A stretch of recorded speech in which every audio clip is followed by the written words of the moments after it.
Hi guys, welcome back to dream UK. आज की video में हम बात करेंगे कि यूके कितना एक्सपेंसिव है वर्किंग प्रोफेशनल्स के लिए।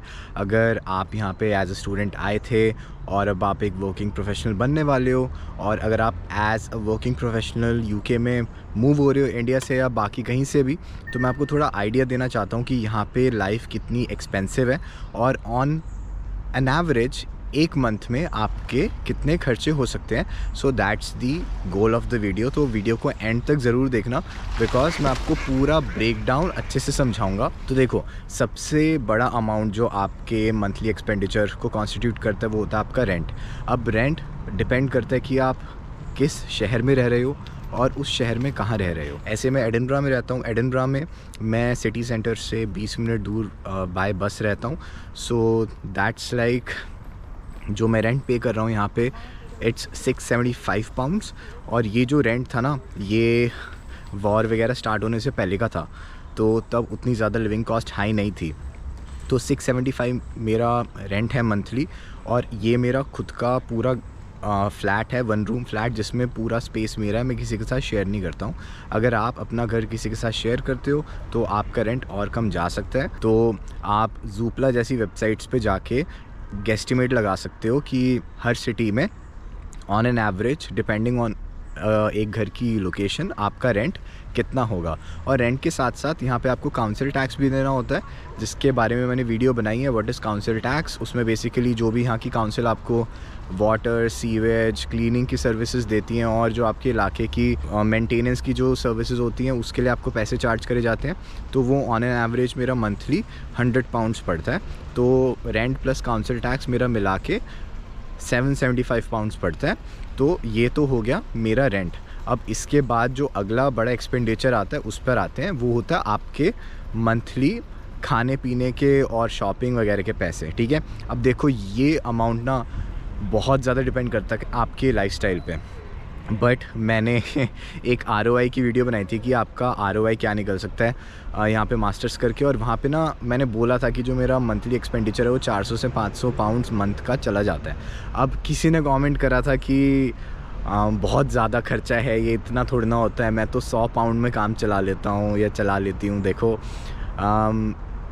चला लेते होगे आप, चलाने को तो आप 80-90 में भी चला लो, बट वो बस काम चल ही पाएगा, उससे ज़्यादा कुछ नहीं हो पाएगा। बिकॉज़ यहाँ पे अगर आप एक बार का खाना भी बाहर खाने चले जाओ तो आपका 15 से 20 पाउंड का बिल आराम से बन सकता है, कंसिडरिंग आप 1 से 2 चीज़ खाओ। और अगर आप वीकेंड पे बाहर जा रहे हो, किसी सिटी में ट्रैवल कर रहे हो, अगर आप ट्रेन से ट्रैवल कर रहे हो, तो उसमें आपका रिटर्न टिकट 50-60 पाउंड चला जा सकता है, अगर आप एडिनबरा से लंदन ट्रैवल करते हो।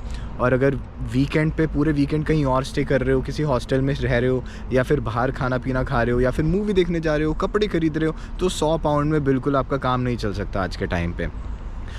200 पाउंड तक मैं मान लूँगा कि आपका बेसिक ग्रोसरी और शायद महीने में 1-2 बार आपका खाना वाना हो जाए, लेकिन वो भी बहुत ज़्यादा टाइट रहेगा।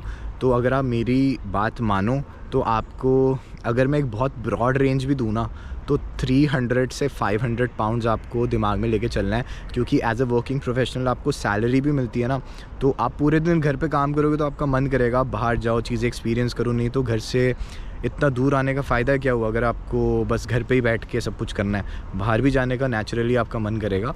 तो इस वजह से आपको पैसे भी थोड़े खर्चने पड़ेंगे एक्सपीरियंसेस के लिए।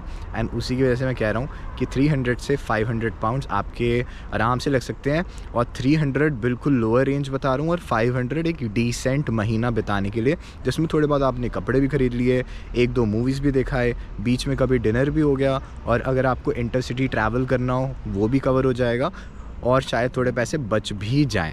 ओके, सो इस चीज़ का आपको ख्याल रखना है। अब अगले खर्चों पे अगर हम आएँ, वो होता है जिम का। अब देखो, जिम यहाँ पे आपकी मर्ज़ी, आपको करना है नहीं करना। मैं 23 पाउंड्स का मैंने प्योर जिम का सब्सक्रिप्शन ले रखा है।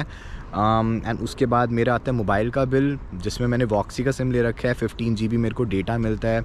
आई थिंक इट्स 4G और 5G and unlimited calling, that costs me 10 pounds. उसके बाद आता है आपका इंटरनेट घर वाला। तो जो भी आपने अपने घर पे वाईफाई लगवा रखा होगा, उसका भी आपको जो बिल होता है वो पे करना पड़ेगा।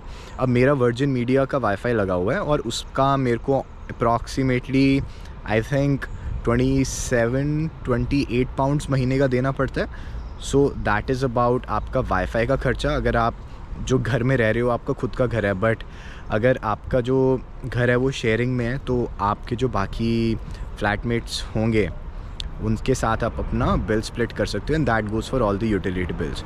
अब यूटिलिटी बिल्स के बारे में बात करें तो वैसे तो मैंने आपको इंटरनेट का बता ही दिया है, बट इलेक्ट्रिसिटी और गैस भी यहाँ पे आपको पे करना पड़ता है। अगर आप स्टूडेंट अकोमोडेशन से यहाँ आ रहे हो तो मोस्ट लाइकली स्टूडेंट अकोमोडेशन में तो देखो ये सारी चीज़ें इंक्लूडेड होती थी, बट एक बार आप रियल लाइफ में स्टेप इन कर लेते हो तो आपको ये बिल भी खुद से सारे पे करने पड़ते हैं। अब अगर हम इलेक्ट्रिसिटी और गैस की बात करें, मेरा वैसे मंथली गैस का जो बिल आता है गर्मियों में जो आता था वो 20 से 25 पाउंड्स में मेरा इजीली कवर हो जाता था, क्योंकि मैं ज़्यादा हीटिंग चलाता नहीं हूँ गर्मियों में। बट सर्दियों में वो बिल इंक्रीज़ होके 40-50 पाउंड्स जा सकता है अगर आप हीटिंग ऑन रखते हो। और इलेक्ट्रिसिटी की अगर हम बात करें तो इलेक्ट्रिसिटी मेरा गर्मियों में ही 40-45 पाउंड्स बिल आ जाता है। बट उसका एक ये भी रीज़न है कि मैं वर्क फ्रॉम होम करता हूँ तो मैं पूरे दिन घर पे बैठता हूँ, तो मेरा एनर्जी कंजम्पशन बाकी उससे थोड़ा ज़्यादा हो सकता है जो बाहर ऑफिस जाते हैं। But working from home has also become a new normal, तो हो सकता है आप भी वर्क फ्रॉम होम कर रहे हो और आपके भी एनर्जी जो कंजम्पशन हो रही है वो भी थोड़ी ज़्यादा हो डे टाइम में भी। तो मेरा इलेक्ट्रिसिटी बिल जो है वो 40 पाउंड्स 35-40 पाउंड्स आ जाता है, लेकिन यही बिल सर्दियों में थोड़ा और बढ़ जाता है अराउंड 60 पाउंड्स के आसपास। तो गैस और इलेक्ट्रिसिटी सर्दियों में बड़ा महंगा पड़ता है, जो कि 100 पाउंड्स के आसपास चला जाता है। अब इसमें ये भी मैटर करता है कि आपकी बिल्डिंग, आपका घर कितना इंसुलेटेड है। तो एक EPC रेटिंग होती है जो बताता है आपका बिल्डिंग कितनी ज़्यादा इंसुलेटेड है। मेरी बिल्डिंग उतनी इंसुलेटेड नहीं है, दैट मीन्स वो हीट अच्छे से ट्रैप नहीं कर पाती, जिसकी वजह से मेरे को हीटिंग सिस्टम ज़्यादा देर के लिए ऑन करना पड़ता है और उसकी वजह से मेरा बिल भी बढ़ जाता है। अब अगर आप पूछो ठीक है बहुत सारे खर्चे थे, बट टोटल आपका कितना खर्चा बैठता है, अब उसका भी मैंने जो टोटल अमाउंट है वो लिख के रख रखा है। ये मंथली मेरा सारा खर्चा, रेंट मिला के, खाना पीना, सारे एक्सपेंडिचर, यूटिलिटी बिल्स मिला के सब मेरा बैठता है 1300 से 1500 के बीच में। एंड आई होप इस वीडियो से आपको कुछ सीखने को मिला हो। And since I have made this video, मैं आपको ये भी बताना चाहता हूँ कि मैं एडिनबरा में एक वॉकिंग टूर ऑर्गेनाइज़ कर रहा हूँ कमिंग वीकेंड पे, संडे को। उसकी मैं एक डेडिकेटेड वीडियो अभी बनाऊँगा और वो बहुत ही जल्दी पब्लिश हो जाएगी, या तो इस वीडियो से पहले या इस वीडियो के बाद। आप जब भी ये वीडियो देख रहे हो, जो डिस्क्रिप्शन आप देखोगे इस वीडियो की, उसमें मोस्ट लाइकली आपको एक लिंक मिलेगा जिसमें आप रजिस्टर कर सकते हो इस वॉकिंग टूर के लिए। बहुत अच्छा वॉकिंग टूर मैंने ऑर्गेनाइज़ करा था पिछली बार, जिसमें मैंने नए स्टूडेंट्स को पूरा एडिनबरा घुमाया था, अच्छी अच्छी जगहें दिखाई थी। एडिनबरा वर्ल्ड की बेस्ट सिटी रैंक हुई थी लास्ट ईयर, बहुत सुंदर जगह है। तो अगर आप एडिनबरा में रहते हो या फिर आसपास की किसी सिटी में रहते हो तो please try to join me next weekend on Sunday. And that's all from my side. Take care, bye.